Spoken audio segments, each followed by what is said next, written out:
Assalamualaikum warahmatullahi wabarakatuh. Kami dari kelompok 1 yang beranggotakan Desti Nazar Nurul Aini, Jajat Sudrajat, Heri Rinaldi, dan Dimulyana, dan saya sendiri Angga Nugraha.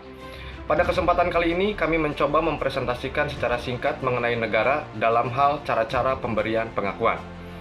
Baik, agar mempersingkat waktu akan saya sampaikan yang merupakan pengantar dari materi pokok yang akan dipresentasikan ini. Bahwasannya negara adalah subjek hukum internasional yang sifatnya dinamis. Ia berubah dari waktu ke waktu. Ada negara takluk dan dikuasai negara lain, ada pula negara baru yang lahir. Dalam teori konstitutif, suatu negara tidak akan mendapatkan status hukum di negara lain kecuali negara tersebut diakui oleh negara yang bersangkutan. Namun dalam teori deklaratif, hal ini tidak berarti bahwa negara atau pemerintah itu tidak ada sama sekali.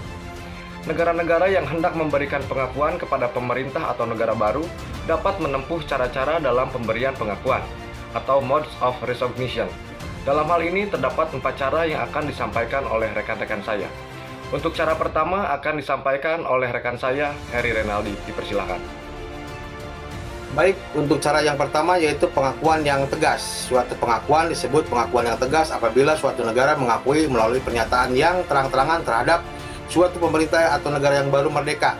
Pernyataan ini dapat dilakukan melalui 2 cara, yaitu yang pertama ialah pernyataan pengakuan atau dalam kurung Public Statement of Declaration. Cara ini dapat dilakukan dengan mengirimkan pernyataan pengakuan terhadap pemerintah atau negara baru, atau pernyataan tersebut dilakukan dengan cara mengirimkan nota diplomatik.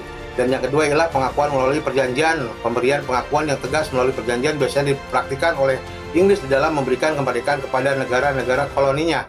Sebagai contoh, berdasarkan perjanjian antara pemerintah Inggris dan pemerintah sementara Burma atau dalam kurung Myanmar yang ditandatangani tanggal 17 Oktober 1947 dan mulai berlaku tanggal 4 Januari 1948. Untuk cara pemberian pengakuan selanjutnya akan disampaikan oleh rekan saya, Dandi. Terima kasih. Baik, terima kasih. Untuk cara yang kedua yaitu pengakuan diam-diam. Suatu pengakuan dikatakan diam-diam apabila tidak ada pernyataan formal oleh suatu negara, tetapi dilakukan secara diam-diam melalui beberapa cara tertentu. Tindakan-tindakan yang dapat menjadi indikasi bahwa suatu negara telah memberikan pengakuan secara diam-diam diantaranya: yang pertama, pengiriman ucapan selamat kepada kepala negara yang baru. Yang kedua, pengiriman perwakilan suatu negara untuk menghadiri pengangkatan atau pengambilan sumpah suatu pemerintah yang baru. Yang ketiga, surat menyurat untuk pembukaan tukar-menukar perwakilan diplomatik atau konsuler. Yang keempat, perpanjangan hubungan diplomatik. Yang kelima, memberikan suara atau voting kepada negara baru agar ia dapat diterima sebagai anggota PBB atau anggota organisasi internasional yaitu. Yang keenam yaitu membuat perjanjian dengan negara tersebut. Dan yang terakhir yaitu pernyataan selamat kepada terpilihnya suatu pemerintahan. Baik, untuk cara yang ketiga yaitu pengakuan de facto. Pengakuan de facto biasanya diberikan oleh suatu negara kepada suatu pemerintahan baru manakala masih timbul keraguan-raguan atau masih ada pertimbangan politis lainnya terhadap stabilitas dan keberlangsungan hidup suatu negara. Keraguan juga dapat timbul terhadap kemampuan pemerintahan baru dalam memenuhi kewajiban-kewajiban internasional. Negara yang memberikan pengakuan seperti ini masih melihat dan menunggu efektivitas dan keberlangsungan pemerintahan baru tersebut. Apakah ia permanen?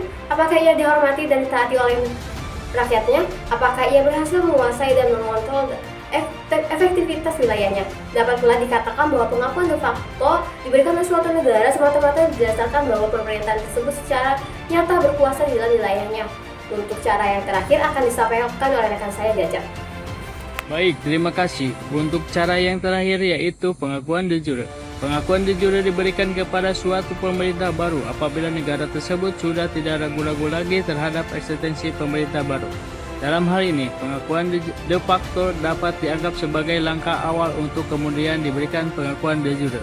Dapat pula dikatakan di sini bahwa pengakuan de jure diberikan berdasarkan atas penilaian faktor-faktor faktual dan faktor-faktor hukum.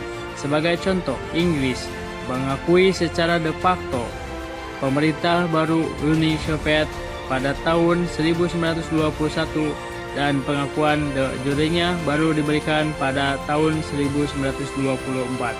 Terima kasih. Ya, terima kasih. Dapat kita simpulkan bahwa cara-cara pemberian pengakuan terdapat 4 cara yang dapat ditempuh, yaitu pengakuan secara tegas, pengakuan diam-diam, pengakuan de facto, dan pengakuan de jure. Baik, mungkin cukup sekian video presentasi dari kami kelompok 1. Mohon maaf jika terdapat kesalahan keliruan. Akhir kata kami ucapkan wabillahi taufiq wal hidayah. Wassalamualaikum warahmatullahi wabarakatuh.